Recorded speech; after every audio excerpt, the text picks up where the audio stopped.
Ayan yung view. Pinanggalingan na namin to noon. Mamayang gabi guys, sobrang ganda to siya tignan. Kaya magpapagabi kami dito.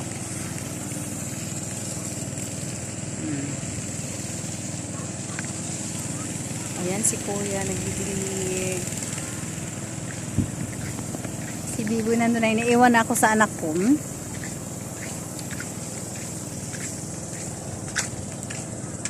Diba? Ang ganda ng view. Yes! Nakabalik na naman ako. Every Friday pala yung gala ko dito. Kasi last time Friday pala kami gumala. Hindi nakakasawa dito. Hindi siya nakakasawa ano.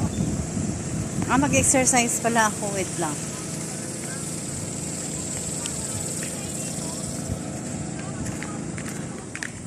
Anak. Doon ako. Das videohin mo ako dali.